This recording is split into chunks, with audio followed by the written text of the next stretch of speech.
Bhagavate Vasudevaya. Haribol. So last week I had asked if people had things they would like to have addressed, questions or topics they're interested in, to reach out. So I got a few reach outs and I'll address one of those things today. Somebody in the one of the online viewers was mentioning how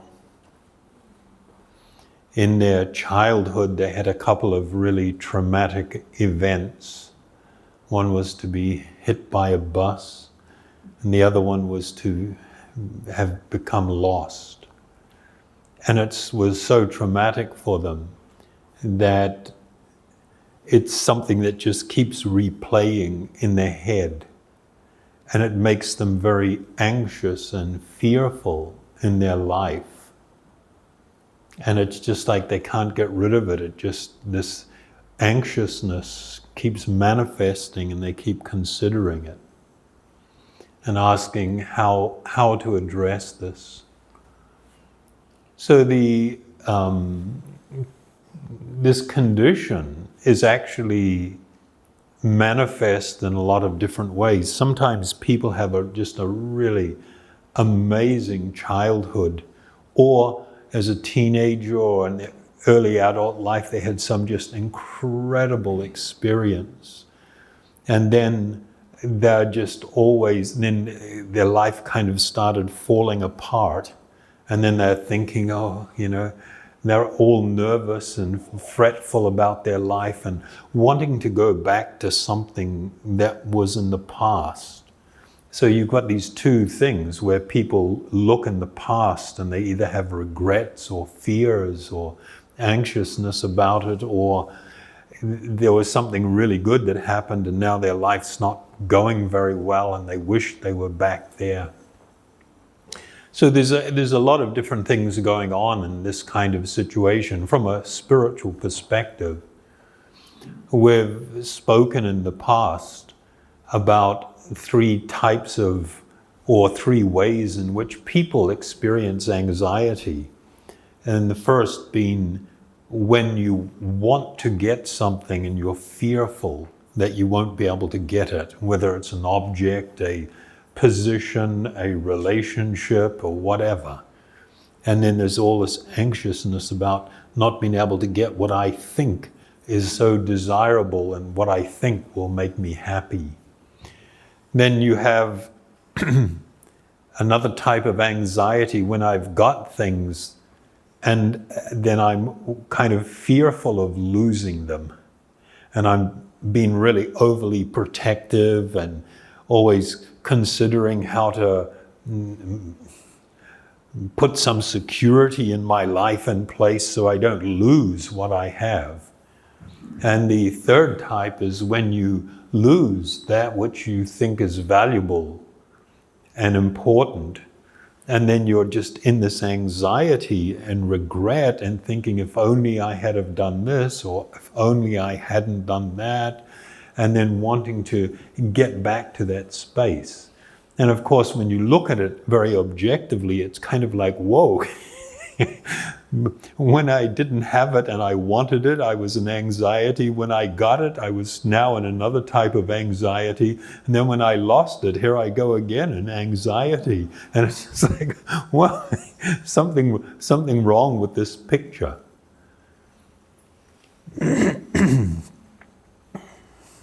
This condition that I was first speaking about, being so much shaped by the past. We see it very often with people that we deal with in the prisons, for instance. Things that really, especially people that were victims of heavy physical abuse as children or sexual abuse, and the way that really plays out in their life. So the thing is then, how do we deal with this? How do we actually find a way to go forward? One of the things that's really important in life is to learn acceptance and understand that to accept something doesn't mean that you condone it or that you approve of it or you support it, but you accept it. It's when people don't accept things and they want so much to try and go back and change things that their life becomes so problematic, and their relationships and their work, everything that they do become very problematic. And acceptance means I accept that something happened to me that perhaps I had no control over, I didn't know how to deal with or whatever, but that's that. And I should not really be allowing that to control my life going forward. There is this need to understand that we are eternal spiritual beings situated within a temporary body. And along with that experience, there will be many things that come to us or that are visited upon us or that we have to struggle with in our life in different ways. But if I understand that I am actually an eternal spiritual being, and I am not the sum total of those experiences, I am not my body, I'm not my mental state. That's not who I am. That's something I'm dealing with. This becomes a foundation of empowerment. What you have control of in your life is from this very moment forward, and that moment, of course, keeps moving forward as we move forward in time. I can determine how I will let something affect me. I'm not saying that we become cold and emotionless. We may encounter things that are deeply sad, that are very troubling. But I can choose whether I become overwhelmed by that or I try to find a way through things. What you have complete power over is your choices that you will make, the decisions that you will make, the choices that you will make, and the actions that you will take from them. Wherever we find ourselves at any time in our life, our current experience is the product of choices that we made and things that we have done in the past.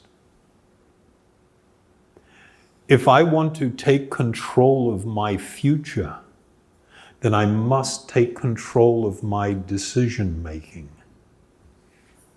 The more I can make thoughtful decisions and careful decisions,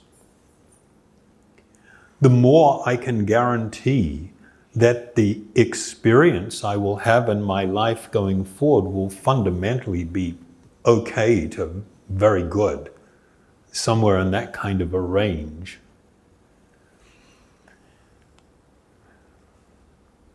If we are always dwelling on that which may have something that we did or something that we experienced, and that begins to control our life, it's very much like driving a car, and instead of watching the road in front, you're always looking in the rear view mirror, and you're constantly looking there. If you drive down the road at 60, 80, 100 kilometers an hour, and all you're doing is you're being fixated on the rear view mirror, how's that going to work out? You're putting yourself in serious danger of injury and great harm. The same principle applies with our life. if we are living in the past and wishing it was different and wishing it wasn't like that and wishing it was some other way, and with our relationships, our finance, whatever, all the stuff that goes on in life that's actually not so important. I mean, it's all the stuff that's just we're going through. And it will come to an end with this body. But I don't come to an end, I continue. And for me to be able to take control of my life going forward, then I need to do the things that will help me make really good decisions. This is why the process of meditation is actually really important. It's really empowering you. It will empower you to really accept, okay, what's past is past. That's done. I need to deal with it. But more importantly, I need to get on with my life. And I shouldn't be allowing that to control how I'm going to think about things, how I'm going to process things, what kind of decisions I'm going to be making. The process of meditation, I was really moved one time. Well, it's always really nice working in the prisons, dealing with people whose lives have been crap and who have made really bad choices and decisions for different reasons and created harm and chaos. And then they're overwhelmed with shame. And sometimes that shame leads to contemplation upon suicide. So many things. One of the things that's most troubling is when one of the units that we deal with are like the sexual offender units. And what's really amazing is how many of the people that are sexual offenders were also offended against as children. And then everybody just wants to tuck this away, compartmentalize it, and get on with stuff without recognizing that they are being controlled and shaped by the past. And when they deal with counselors and psychologists there, and they have to relive and go back and deal with their past, they become overwhelmed with shame, and they don't know how to deal with it. And one of the island guys that we talked to some time back, I mean, it was really nice. He told us that from this process of meditation, he's found it so much easier to deal with the shame of his past and things that have been done to him and that he's done also. Because he was really finding some security in this recognition that I am an eternal spiritual being. I'm going through these different experiences, but I am an eternal spiritual being. And all this stuff is something that I'm experiencing. But this is not me. This is not me, the eternal spiritual being. The more that we grow in our experience of our true spiritual identity, the more we're able to deal with these things, the more we're able to deal with our mind being so out of control, the more we learn that I don't have to follow all my impulses. I don't have to be shaped by past disappointments or great, experiences. I mean, and I've mentioned this before, and it's something that people can't hardly relate to in modern society. There was a report that came out of the UK with child and teen psychologists, and they were, as a body, they were telling parents, try as much as you can to not allow your children to get into deep emotional relationships when they are young. Because what happens, people foolishly think that the flood of emotions that you feel in a new relationship is love. It's not. It's got nothing to do with love. It's a natural mental and physiological reaction to something. But it's not love. Give me a break. It doesn't last. It craps out. And when people experience this at too young an age, you set them up in their lifetime. They will think that this is love, and I really enjoyed that experience, and now I'm not feeling that way. I need to feel that again. So I need to find somebody else. Maybe this person, maybe that person will allow me to feel love again. And you set them up for, they become serial relationships, where there's just one after the other, constantly seeking some perfection that's not real, that's utterly temporary. So this idea of being, really molded by our past, and then feeling this anxiousness of wanting to find some perfection, going forward. This is experienced in so many different ways. To the person that asked me this question, there is a need to actually practice some mindfulness meditations, along with the chanting of these transcendental sounds, these spiritual sounds, mantra. One can also contemplate upon the reality that I am not this body, nor am I this mind, that these two things are constantly changing, and yet I am the constant principle experiencing that change. I need to accept there is no perfection in this world. You can live a good life, a healthy life, a happy life, but there is no perfection to be had here. From a spiritual perspective, there is no perfection. So get over that one. Live a good life. Be a good person. Make good decisions. Be compassionate. Be caring. Don't be selfish. Don't be self-centered. This life will pass. For whatever reason, I may have experienced something in the past, and it may have been very fearful. I can take that and use it to build an understanding that this world doesn't provide complete security and safety. It can't.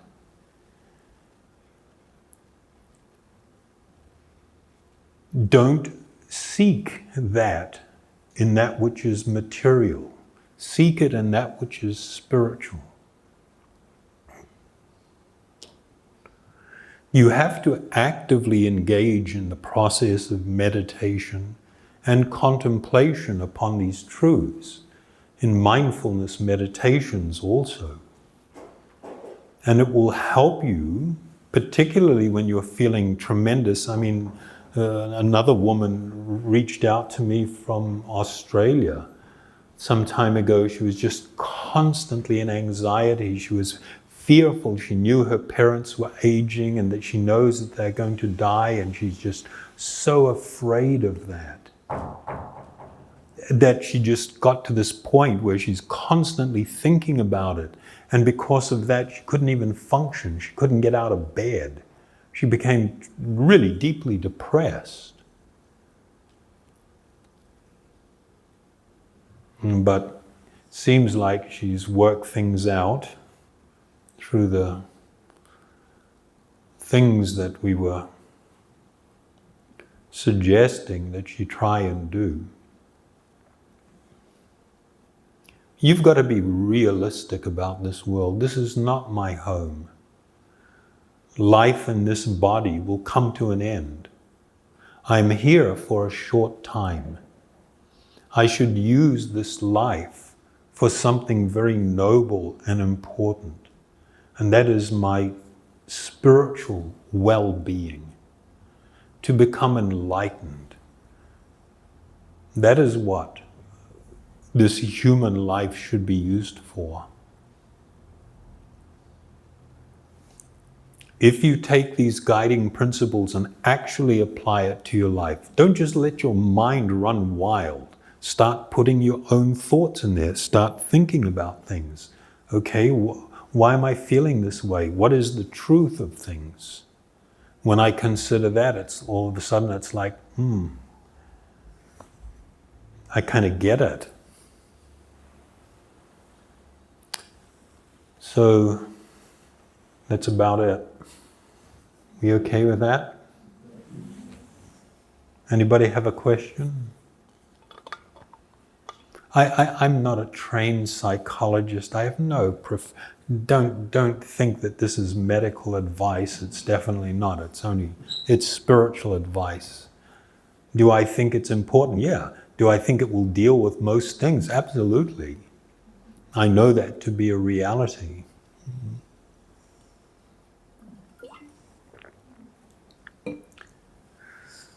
What is it that actually prevents you from moving past that? Is it non-acceptance?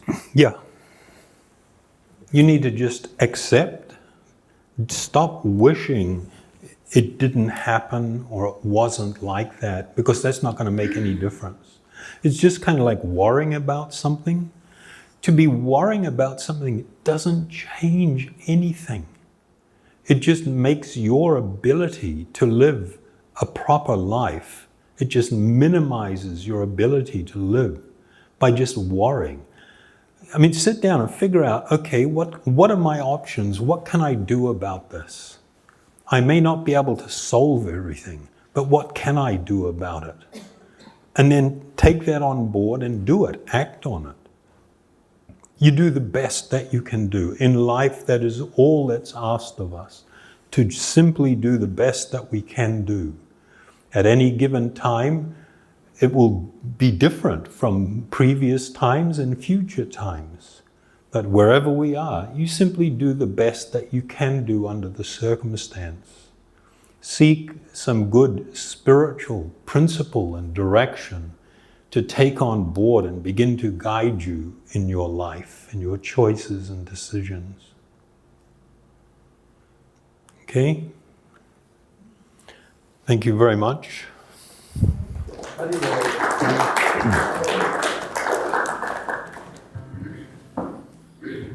So it looks like we're having a Maha Mantra night. Hare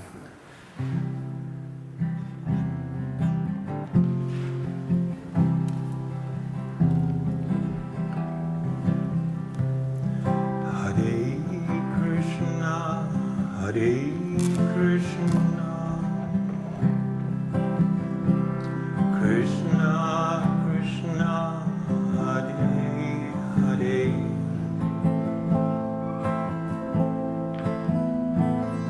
Hare Rama, Hare Rama, Rama Rama, Hare Hare,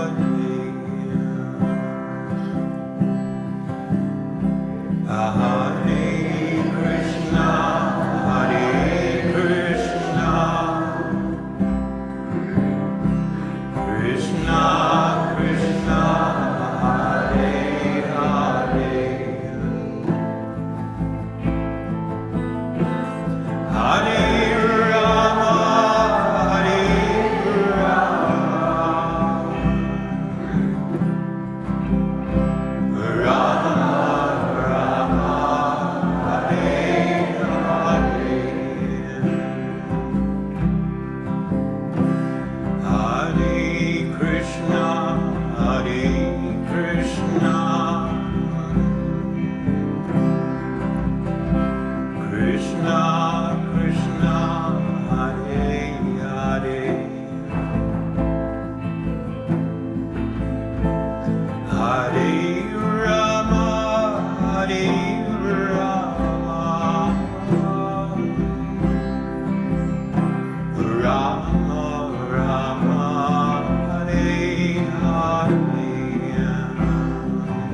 Krishna, Krishna Krishna, Hare Hare, Hare Rama, Hare Rama, Rama Rama, Hare Hare, Hare Krishna, Hare Krishna, Krishna Krishna, Hare Hare, Hare Rama, Hare Rama,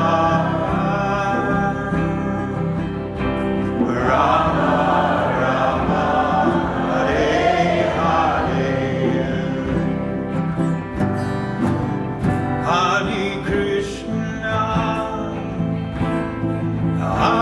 Hare Krishna, Krishna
Krishna, Hare Hare,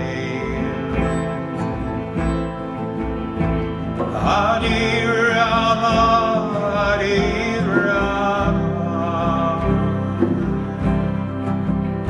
Rama Rama, Hare Hare, Hare Krishna, Hare Krishna, Krishna Krishna, Hare Hare, Hare Rama, Hare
Haribol.